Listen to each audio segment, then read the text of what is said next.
presentation planning and mentor connection, and do a lot of research on our Latino cultural heritage and customs. And they had to participate in a 10 to 20 minute educational presentation at the end. In 2020, we had planned to host even a bigger event because we did it at Temple College the first year. And we had planned to have it at the Temple College or Temple Santa Fe Depot and Heritage Museum, where Little Joe and La Familia has their artifacts.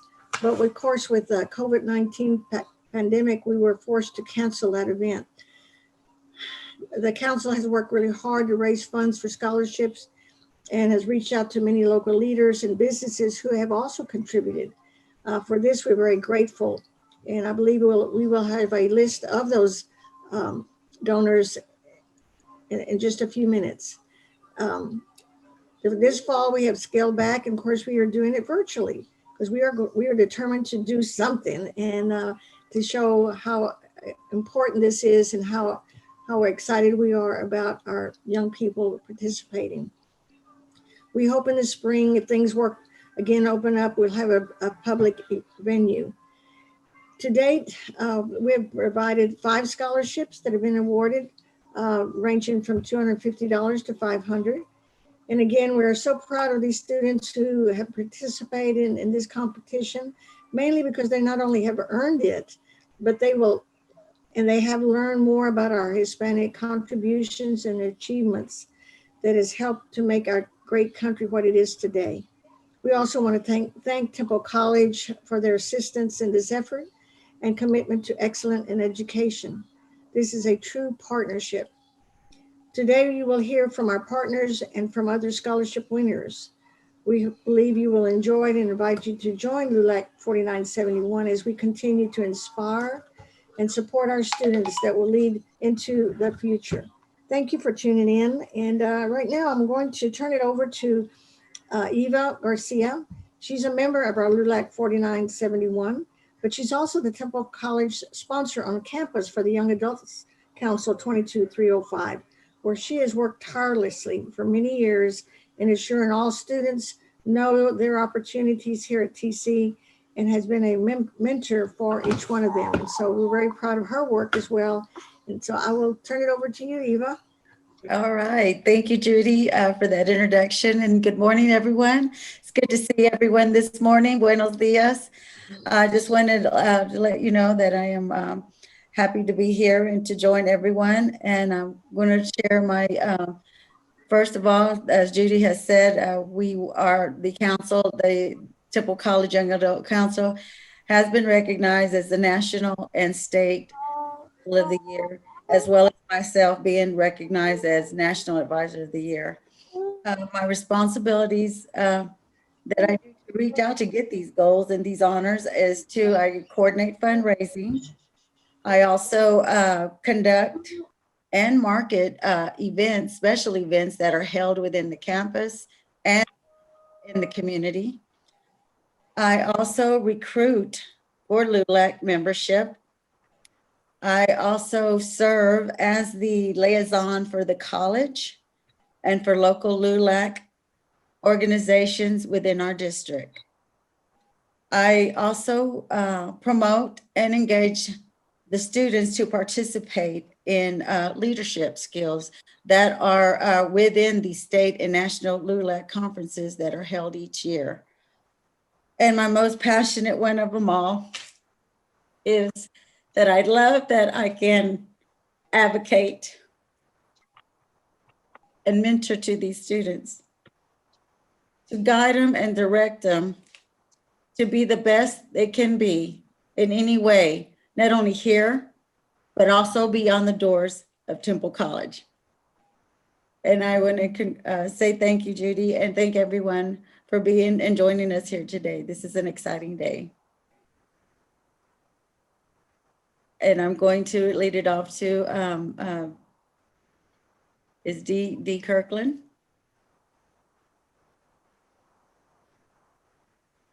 Eva, I don't see her on the call. I don't see her here today. Oh, okay. She said she was going to be here. Okay. Well, Dr. Ponce, is she here? Yes, she is. Okay, well then I guess we'll just move forward and talk to Dr. Ponce. I'm gonna hand it over to the president of the Temple College, Dr. Ponce, Christina Ponce.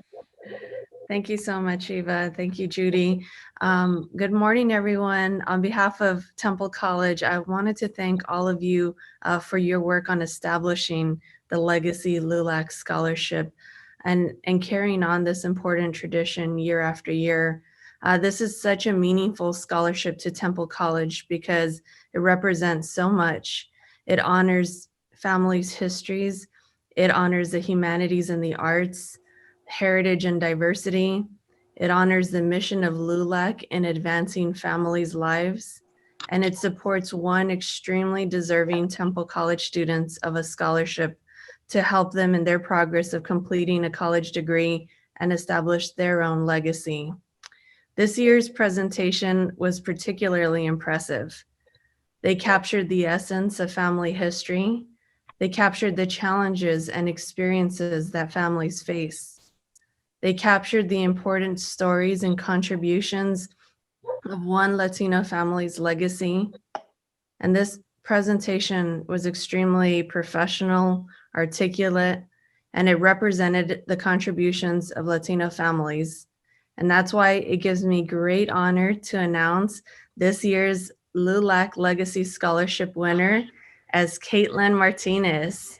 Please join me in congratulating Caitlin. Yay, Katie. Hey, Caitlin. Thank you. On behalf of Temple College, we are so extremely proud of you. You did an incredible job way to represent your family and provide us with a great story. Congratulations. Thank you. Oh, congratulations. And now I'd like to introduce Dr. Evelyn Waiwaioli, who's going to give the next remarks. This is a little bit more emotional than I thought it was going to be. So I'm trying to pull myself together. This is such a great morning. And Caitlin, we are. Oh my God. Sorry about that, everybody. I'm not sure what happened there, but Caitlin, congratulations. As Dr. Ponce said, I'm Evelyn Waiwaioli, and on behalf of the foundation, it is truly our privilege to award you with $500 for this scholarship. Truly, you inspire all of us, and we are really excited that you chose Temple College, but we know this is not going to be where you stop, and we're excited to hear about your future and where you go, and just be able to share this morning with you. And I know Diana Ray, after this time, will connect with you about how this money will get to you, but we're really super excited about this opportunity for you and really just being a part of your journey. So congratulations again, and I'm really excited to be able to share this morning with you. And I was personally so impressed and touched by your story. I'd like to double today's scholarship. Excellent. Oh my God. Wow. Thank you. Oh, wow. Oh my gosh. Yes. Thank you. You're so welcome. Congratulations. And we wish you lots of luck and success in completing your degree and in your future. We know you're going to do great things. You have a very bright future ahead of you. Very impressive. And we are so proud of you here at Temple College. Yes. Let's give Caitlin another huge round of applause. Congratulations, Caitlin. Amazing. Congratulations. Congratulations. We're so proud of you. You know, you're right. This is very emotional. So we feel with you and just really just so proud. And you just inspire all of us. So just keep up the good work. Yeah. Yes, ma'am. Thank you. So Caitlin, here comes Dee. And I want to make sure she has an opportunity to share. So just 1 second.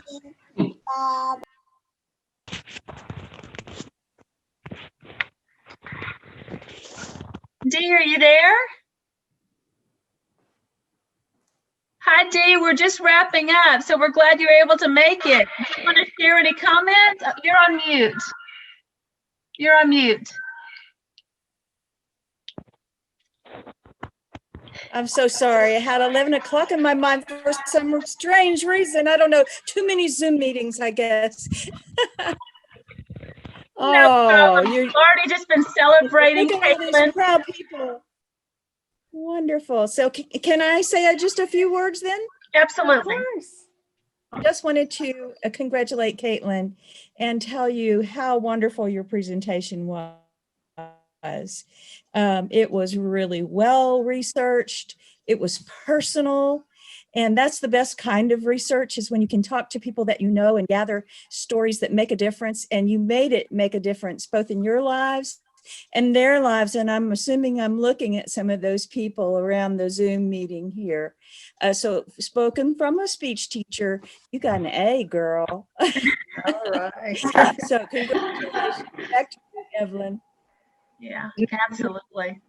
Well, Caitlin, just for nuts and bolts, Diana Ray over here in the corner, she'll reach out to you about how we want to make sure we get that money to you, and the nuts and bolts of how that'll happen. And we hope you have a wonderful day and you continue to celebrate and smile all day. And to everyone at LULAC, wow, thanks for bringing all of this together. Boy, it'll be the highlight of my day. I'll be remembering it all day.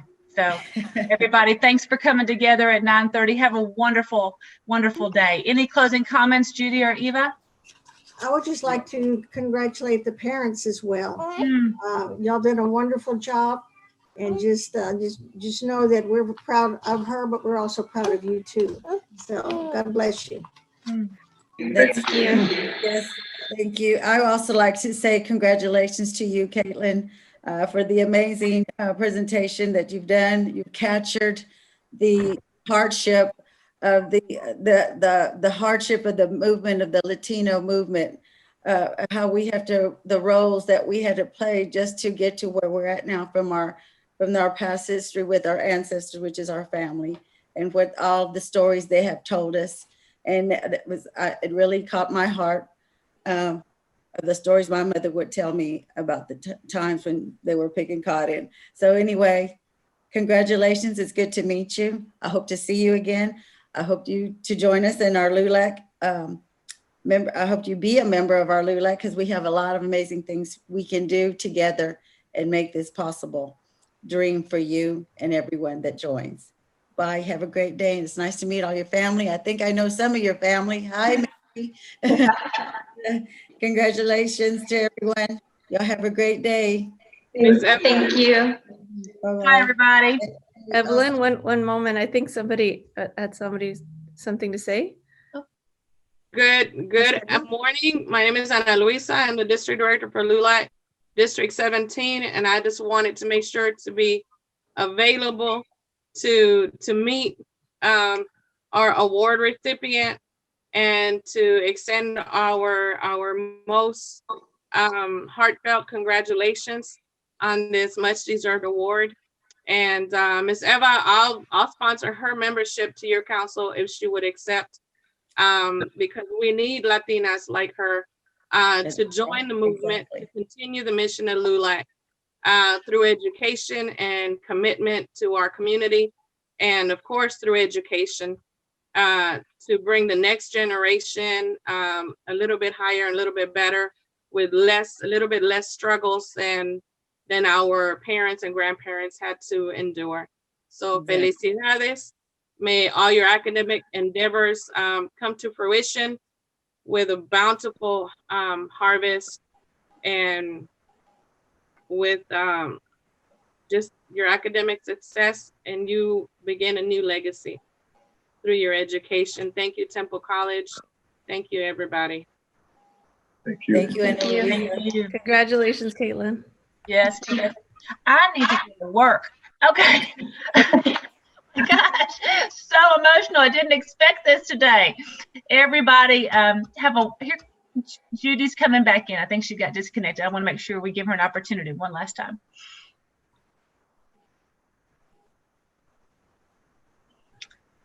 You there, Judy? I wanted to make sure you had an opportunity if you wanted any last things to say. Well, thank you. I got lost in the Zoom thing. I finally got back to you. First of all, I would like to thank everyone all our sponsors, all our council members, all our young adult council members, but also we really definitely want to thank Temple College for all your hard work with all students, not just our students, but all students. And we're just so thankful that you're a part of our whole community, and we want to continue to have this partnership and keep moving forward. So thank y'all all, and y'all just all have a blessed day. Thank you. Wonderful way to end. Caitlin, have a wonderful day again. Congratulations. Have a great day. That too. Thank you. Thank you so much. Thank Bye-bye. you. Bye-bye. Hello, and while I can't tell you my name, I would like to tell you a bit about my family's story. My goal is to tell of the efforts and hardships of Latinos and how they shaped the U.S. and the world. Because the railroad plays a big part in my life and the lives of my loved ones before me, I decided to style my presentation as if it were a train, traveling along the path laid out by the years of Latino history. I'll be making multiple stops along the way to tell you about important points within my story. But let's not waste any more time. All aboard, our journey awaits. Our first stop is at Cotton Connection. Cotton is one of the most widely used fibers in the world. In the U.S., about 10% of Americans made a living off of growing, producing, and handling cotton in the 1950s and 40s. Both my maternal grandmother and my paternal grandfather worked as migrant workers in the fields of Texas and New Mexico. During the 1940s, they picked cotton by hand from sun up to sundown during the harvesting months of August through December. They endured long, demanding workdays in the fields during some of the hottest and coldest months in the South. They would move through rows carrying large sacks that, when full, weighed up to 70 pounds each. It took one man 30 hours to pick 1 acre of cotton by hand. They, alongside many others, labored to clothe, feed, and provide for their families, as well as America. The cotton they picked would be distributed to create fabrics, furnishings, oils, house decor, paper money, and even explosives for the U.S. military. Not to mention, many of the goods could be used to trade with foreign countries and help to boost the American economy. By contrast, if we look at agriculture today, the number of farms with Hispanic principal operators grew 51.2% between the years of 1997 and 2002, and furthermore grew 21% from the years of 2007 to 2012, and showed that 166,734 farms in the United States had Hispanic operators and principal operators. These farms sold $17.2 billion worth of agricultural products, livestock sales, and crop sales. Though it has been nearly 80 years since my grandparents worked in the fields, Latinos are still the main labor source within farm work in America. About 1 in 3 farm workers are Latinos. According to the National Center for Farm Worker Health, the majority, about 72%, of workers are foreign-born immigrants to the U.S. Latinos are quite literally feeding America, alongside the other territories and countries the U.S. does trade with. Even so, they receive minimal health benefits, and like benefits such as insurance and health care. But during the current pandemic, farm workers and harvesters were deemed essential in ensuring food security for Americans. And while this is good for the recognition of workers, it still leaves them susceptible and vulnerable to the coronavirus. My next stop is at Military Crossing. After working in the fields, my grandfather served in the United States Army during the Korean War. He was one of the 148,000 Hispanics who served in what is commonly referred to as the Forgotten War. There are many other specific examples of Latino contributions in America's time of need, one being an all-volunteer Puerto Rican unit nicknamed the Fire Brigade because of their superior skill in battling even the worst blazes during war. Another one being Company E from El Paso, Texas. They helped to liberate Rome from Nazi control in 1944. Company E was the only U.S. Army company composed solely of Chicanos during the war. This was all during a time when the armed forces were still segregated. Latino soldiers were sorted into regiments so that they would not intermingle with their white counterparts. and were sometimes punished and looked down upon if they spoke their native language of Spanish. Even so, they fought bravely and stood for the betterment of how Latinos were treated in society. Today, Latinos are the fastest growing group within the U.S. military and make up about 16% of active duty servicemen. Our third stop is at Healthcare Junction. My aunt on my mother's side began working as a candy striper in her local hospital at the age of 14, and she has spent over 50 years in the healthcare field. Her daughter, my cousin, is a licensed master social worker and works in psychological rehabilitation in the Austin area. These were excellent people to look up to when I was growing up, and really good role models because I plan to pursue a career in the medical field as well. I hope to help others as they have helped others in their communities. Today, there are more than 2.2 million Hispanic healthcare workers, a third of which are immigrants to the U.S. They represent 13% of healthcare providers in America and 12% in biomedical and pharmaceutical industries.